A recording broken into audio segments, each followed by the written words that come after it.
Adriana, el panameño, ¿comprende la naturaleza de sus museos? ¿Los entiende? El panameño, yo creo que tiene una conexión a medio andar. No tiene la relación que pudiera tener. No conoce todos los museos. No está en su espectro de posibilidades de experiencia, ni en familia, ni personal, la salida al museo. Es un problema cultural y histórico también en cierta medida. Pero hay algo que yo podría asegurar que existe, y es que hay el deseo, la avidez, la curiosidad. Cuando nosotros de la red tenemos la oportunidad de exhibir una serie de afiches, que lo hemos hecho en el mall, en otro mall, en un congreso, una serie de afiches que en este momento suman casi 40 afiches, cada uno un museo con una información muy reducida, y la gente que se acerca a la exhibición, de solo ver el número de afiches, queda acá: ¡ah! Panamá, tenemos todos esos museos. Y lo dicen con asombro, lo dicen con orgullo y lo dicen con curiosidad. Y, por ejemplo, también cuando repartimos un directorio de museos, que es una hojita, pero tiene más de 60. No es poco común que la gente se vaya con las ganas de que voy a hacer clic a cuántos conozco de toda esta lista que está acá.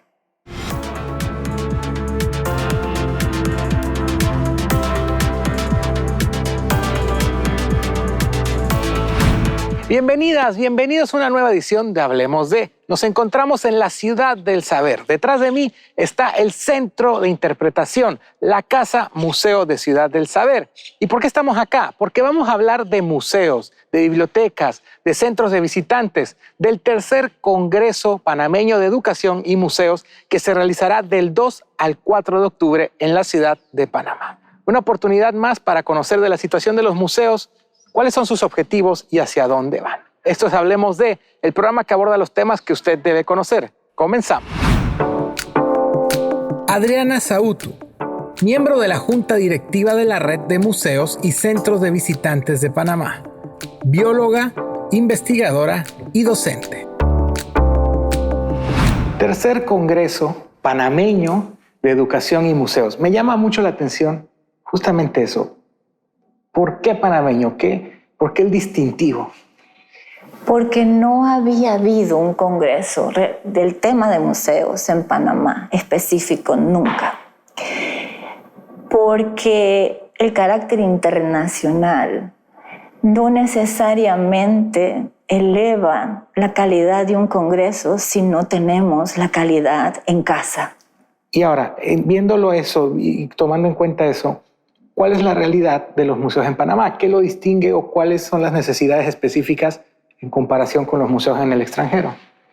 Quizás se parezca al de otros países, pero podemos comparar con museos de países de primer orden, donde la mayoría tiene fondos estatales, ya sea nacionales, provinciales, municipales, y tienen un fuerte componente de sostén económico o de incluso visión de las funciones del museo a nivel de comunidad, a nivel del Estado, a nivel de la población. En Panamá, los museos nacieron en la época de que nació el Instituto Nacional de Cultura, cuando Reina Torres de Araúz empezó a hacer museos, se multiplicaron y había toda una visión, pero eso se cortó. Entonces, han ido apareciendo muchos museos privados con muchos problemas económicos y sin un ambiente profesional donde exista una formación específica para museos en Panamá. Y eso hace un ambiente donde los museos están necesitados de apoyo, necesitados de que se conozcan más, necesitados de políticas que favorezcan el funcionar de esos museos. ¿Cuántos museos hay? ¿Hay un censo de cuántos museos? No hay un censo oficial. En la nueva ley de cultura, que todavía no se ha reglamentado el capítulo de museos, hay un intento de registro de museos que no está puesto como obligatorio. No hay un estudio oficial de museos. Como red hemos hecho un inventario constante tratando de registrar los museos y trabajamos desde el año 2015 un directorio. Empezamos con el área del canal, que era como nació la red, y cuando en el 2016 ya pasamos a nivel nacional, hicimos nuestro primer intento de una especie de catálogo de museos de Panamá. La red de museos y centros de visitantes de Panamá, que es la que organiza el Congreso. Museos y centros de visitantes no son lo mismo, pero tienen funciones muy similares. Hablábamos antes de comenzar el programa que no solamente es el museo como lugar, están los centros de visitantes, están los parques nacionales, están las bibliotecas. Entender la relación que hay. ¿Por qué es importante y de qué sirve? Me encanta la pregunta. ¿Y por qué lo mantenemos en nuestro nombre? Porque usualmente están separados. El centro de visitantes en general no tiene una colección de patrimonio ni objetos como tenemos en la cabeza que tienen los museos. Sin embargo, la función es básicamente la misma. Y si un centro de visitantes es un centro de visitantes de un área protegida, por ejemplo, ese en realidad tiene un patrimonio, tiene una colección, solo que es una colección viva. Entonces, los centros de visitantes y los museos se parecen, aunque no son exactamente igual, en la esencia. Es como los museos de ciencia. Nadie dice que un museo de ciencia no es un museo, y un museo de ciencia no tiene colecciones, salvo que sea un museo de ciencias naturales, un museo de ciencia que trabaja en física, química y esas cosas que asombran, que les encanta a los muchachos. Esos museos no tienen colecciones, tienen exhibiciones y juegan con las exhibiciones. Se ha borrado un poquito los límites. Lo importante es que divulgan patrimonio material o inmaterial. Y dentro del inmaterial es el conocimiento de la humanidad. Aparte hay otra cosa, ¿no? Y sonará un poco feo, pero hay veces que los centros de visitantes son mucho más populares que los museos. Porque las exhibiciones son su centro. Y la lógica es que le pongan mucho más esfuerzo a las exhibiciones. Otras porque los museos a veces se quedan sin el recambio de exhibiciones que necesitan. Y bueno, creo que hablábamos antes de la entrevista sobre la necesidad de hacer estudios, investigaciones de la relación entre el público y el museo, y nuestras exhibiciones deberían ser evaluadas. En Museos Abiertos, Transformación e Innovación, que es el lema de este tercer congreso, y vamos por esa línea. El museo debe de dejar verse como una sala de exhibición, ¿no? El museo debe ser también un centro de investigación, un centro cultural, un lugar de intercambio, ¿no? Los museos está cambiando su definición en los últimos años. El Consejo Internacional de Museos ha habido una pelea interna bien interesante, donde el rol social de los museos ha pasado a ser central. Y el concepto del museo, como los eruditos que guardan y conservan y que saben y que comunican al resto de los mortales, está cambiando. El museo conserva el patrimonio de todos y también tiene que comunicar lo que la gente quiere comunicar, tiene que tener una relación y una función social, un lugar de encuentro, y la amplitud del concepto de museos y esa función social ha ido creciendo. Transformación en ese sentido y abiertos, porque tiene que ser así. La idea es que el museo es parte de la comunidad y tiene que haber una relación ida y vuelta. Nosotros tenemos en este congreso 3 temas: museos y ciudadanías, museos y transformación digital, porque después de pandemia la cosa se ha puesto muy importante.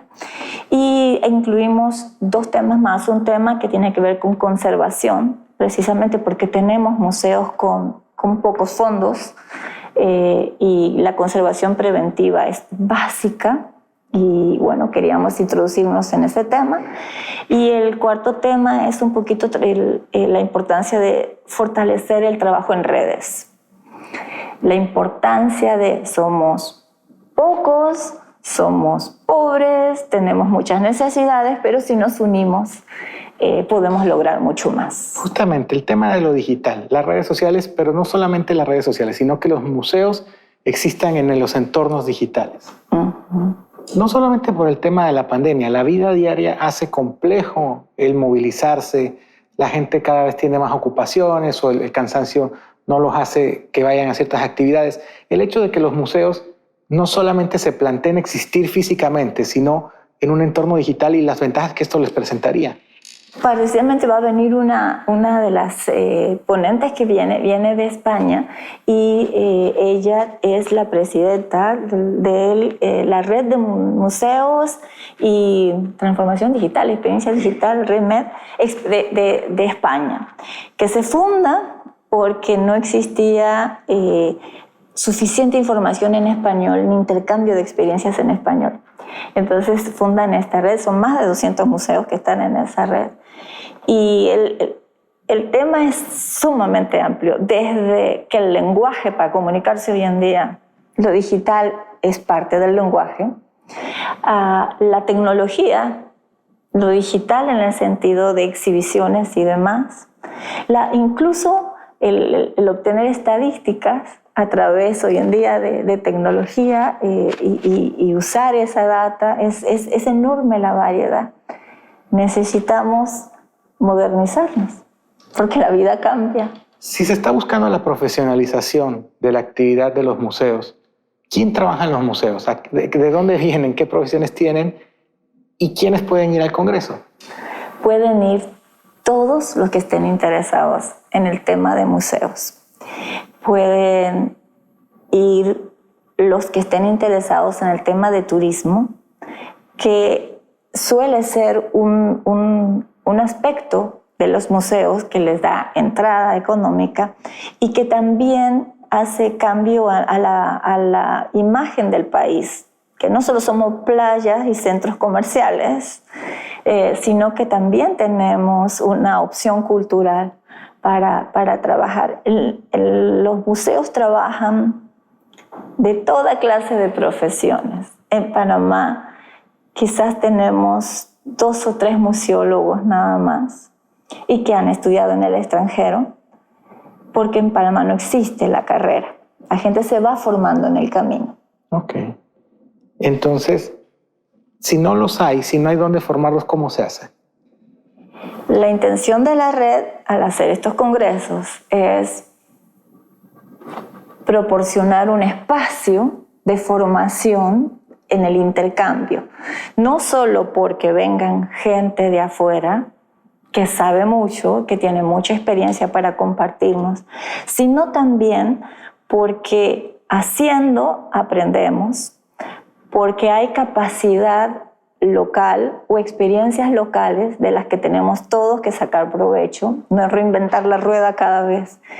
Entonces, si bien tenemos la ilusión de tener carreras relacionadas con museos en la universidad, y ojalá algún día lleguemos a eso, no está en nuestra capacidad ahora mismo, pero sí generar espacios de encuentro, de intercambio, donde por lo menos los profesionales de hecho puedan crecer al intercambiar experiencias. Hay quienes dirán, bueno, para un museo, ¿qué necesita? ¿Un historiador, un antropólogo? Necesita de todo. ¿Qué hace un museólogo para el que no lo sabe? Los museólogos es una carrera que tiene diferentes enfoques en diferentes lados, pero el museólogo puede ser el que trabaja el concepto del museo, la visión del museo, y que puede tener ideas desde las necesidades administrativas, las necesidades curatoriales, las necesidades de conservación, las necesidades de educación y de divulgación.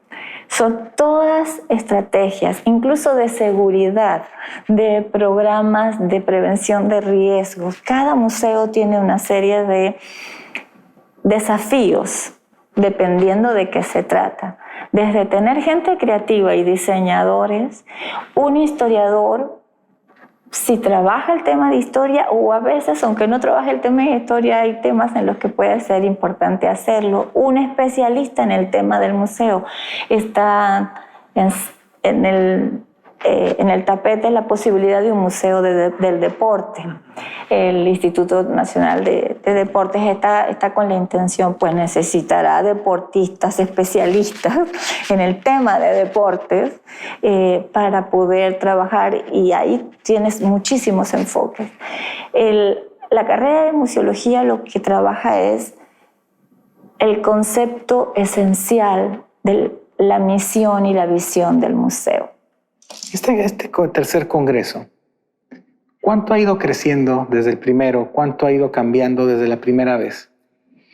En el 2016 que hicimos el primero y en el 2018, gracias en ambas ocasiones al apoyo de la Ciudad del Saber, y en la primera al apoyo esencial de la Secretaría Nacional de Ciencia y Tecnología, nosotros logramos en el primero, por primera vez, reunir los museos públicos y los museos privados en un ambiente de intercambio. En aquella ocasión, además, tuvimos la oportunidad, gracias al apoyo de la Secretaría Nacional de Ciencia y Tecnología, de sumar un grupo de docentes. Y hubo un intercambio muy rico, un conocerse por primera vez, y sacamos una declaración en conjunto, incluso. La segunda vez, en el 2018, estábamos un poquito más apretados económicamente y hicimos un congreso más pequeño, más cerrado entre nosotros. La primera vez sí llamó más la atención en el periodismo, el público general. De hecho, nuestra presidenta actual estaba preparando el Museo de Botones y se acercó en el 2016, al Congreso, y rápidamente quedó incorporada y hoy en día es nuestra presidenta. O sea, surgen muchos intercambios. En aquella ocasión había hasta una intención de un museo comunitario que nunca pudimos terminar de trabajar en el área de Chilibre, me acuerdo, porque la señora estaba fíjate que era una persona representante de una comunidad con la intención de ver si lograban guardar la historia de su comunidad en un lugar. Y venía buscando apoyo para hacerlo. Y esas son personas que pueden estar interesadas en participar. 2, 3 y 4. 2, 3 y 4 de octubre, sí, ajá, exactamente. Lunes, martes y miércoles. Yo sé que las primeras 2 jornadas son más académicas, ¿no? Sí. Y la tercera jornada, la del 4, son visitas, ¿no? Más o menos, ¿cómo es el programa y qué es lo que hay? La idea es que el que venga, al inscribirse, además de escuchar todas estas presentaciones internacionales y nacionales, o ver los pósters donde van a compartir experiencias, tenga la oportunidad de hacer un tras bambalinas en un museo. Y tras bambalinas, que conocer realmente... Conocer por detrás algo del museo. No solamente la exhibición. No la exhibición, sino cómo se trabajan los acuarios en el Centro de Exhibiciones Marinas de Punta Culebra, como los desafíos de tener un jardín botánico del biomuseo, la colección y la conservación detrás del Museo del Canal, los detalles de conservación de la colección del Panamá Viejo, la misma colección de la Biblioteca Nacional, son 9 en total. El trabajo aquí mismo en la Ciudad del Saber, va a haber un recorrido especial donde la idea es que el que se anota tiene la oportunidad de escuchar lo que no se escucha en ninguna visita y ver lo que no se ve en ninguna visita. Y por la tarde va a haber 4 talleres donde vamos a hacer, como se dice, sacarle provecho a las visitantes internacionales, y nos van a dar talleres. Todo el que participa en el Congreso tiene derecho a elegir un tras bambalinas y un taller. ¿Y por qué es importante que el que esté en el Congreso conozca esta otra parte? Porque las cosas no se aprenden escuchando, se aprenden viviéndolas. Y el conocer y el vivir la situación de los museos da otra conciencia sobre cómo hay que trabajar. Sí, sí. Normalmente la gente cuando conoce los pormenores, los esfuerzos, bueno, si son de museos van a tener mucha inspiración y si no son del área de museos van a comprender muchas cosas que pasan, que no se ven y están en el que yo como usuario aprovecho, disfruto, pero no sé el esfuerzo que hay detrás. Lo comentaba, hay muchos museos privados que no son estatales, sino que son de interés privado. ¿Cómo se maneja esto? Porque me imagino que las formas de proceder son muy diversas, los temas de interés son muchos. ¿Quién puede tener un museo o cómo yo hago un museo? ¿Cualquiera que llegue y diga yo tengo esta colección o tengo este interés y ya hago un museo? Lo podrías hacer. Tienes que cumplir con el hecho de tener una personería jurídica de alguna clase que no sea con fines de lucro. Porque un museo de base es sin fines de lucro.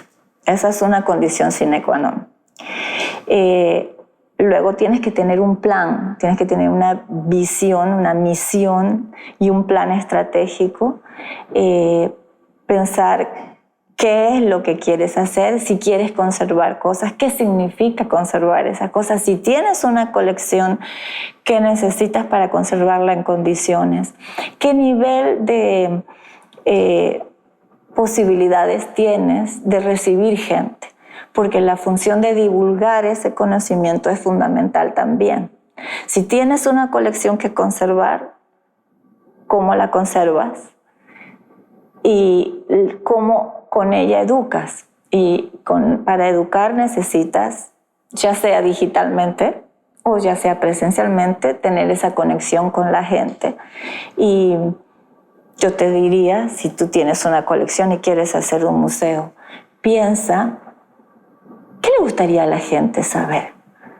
¿Qué ganaría la gente por acercarse a tu colección? Y ahí, cayendo en esa parte, ¿cuáles son los temas que más abundan dentro de los museos locales y qué temas están quedando por fuera que quizás merecen un museo? Creo que necesitamos más museos comunitarios. Tenemos museos más grandes, los museos que rescatar y poner más esfuerzo en los museos nacionales. Hay intenciones, pero se requiere no solo de presupuesto, sino de planes que impliquen más profundamente, incluso más descentralización, como todo en el gobierno. Descentralización un poco para poder trabajarlos de manera individual. Y los temas que hacen falta, quizás me gustaría ver personalmente más temas donde se rescate la memoria oral, la historia oral, la historia que no está en los libros, que se puedan compartir cosas que no están en los libros, que se pueda descubrir el valor de las pequeñas cosas. Antes de comenzar, bueno, hace un momento mencionaba, por ejemplo, la idea que había en Chilibre, que no se concretó. Y antes de comenzar el programa hablábamos de un caso de la región del Barú. Ah, sí. Y justamente son ejemplos similares, ¿no? La historia de los lugares, la historia de las comunidades, ¿es parte de lo que se está buscando que se valore y se les dé el espacio correspondiente? Ojalá se pudiera dar a conocer eso, porque la gente, yo estoy convencida que si la gente se diera cuenta que puede formar su propio museo comunitario, la gente lo haría. Si tuviera la conciencia que no todos se lo tienen que dar desde el Estado y que es importante su participación, la gente lo haría. Ya nos quedan pocos minutos. Dos situaciones en particular. El interior del país, las provincias y las naciones indígenas. Existieron, no sé del Estado ahora, 3 museos comunitarios en Cunayala. formados en un movimiento que hubo acerca de museos comunitarios. No tuvieron la continuidad, por lo menos uno sé que no tuvo la continuidad. También sabemos de una intención de un museo en la comarca Nove. En este momento no conozco ninguno más, pero puede ser que haya. Lo importante sería es que esos museos sean realmente la voz de su comunidad y no sean la visión de los otros sobre ellos, ¿no? Y me parecería que es una de las tantas cosas que hace falta. ¿Cuál es el objetivo después del Congreso? ¿Qué esperan que arroje? Primero, fortalecernos como gremio. Primero, a ver si logramos ese intercambio profesional que tiene que crecer, que tiene que florecer, que es algo que se amasa poco a poco. Otra cosa que nos encantaría, señalaría dos cosas más. La primera es que el público en general se dé vuelta y diga, hoy no solo tenemos más museos de lo que creíamos, sino que mira qué activos que son, mira todo lo que pueden hacer y yo quiero por ahí ser parte de alguno. Yo quiero ser parte de la sociedad de amigos de un museo, no lo sé. Y el tercero es que pasemos a la etapa de tener más investigación, más data, para tomar decisiones para las políticas de museo. Como en todas las políticas que hacen falta, hace falta data. Y nosotros necesitamos entender mejor nuestro ecosistema de museos. Para aquellos que quieran tener más información del Congreso. reddemuseospanamá.org. Ok. Facilito, redmuseospanamá.org. Allí entran y está la historia nuestra, documentos y ahí está toda la parte del Congreso, la agenda, los ponentes que vienen, cómo inscribirse, todo. Adriana, muchísimas gracias. Gracias por haber estado con nosotros en Hablemos de. Okay. Muchísimas gracias. Gracias a ti. Profesionalizar la actividad de los museos, conectar con la comunidad e insertarse en el mundo digital. Parte de los objetivos que busca este tercer Congreso de Educación y Museos que se realizará en la ciudad de Panamá del 2 al 4 de octubre. No tenemos tiempo para más, nos quedamos con esto acá desde la Casa Museo de la Ciudad del Saber. Yo soy José María Torrijos Legaspi y a nombre de todo el equipo de producción del Sistema Estatal de Radio y Televisión será hasta una próxima ocasión, aquí en Hablemos de, el programa que aborda los temas que usted debe conocer.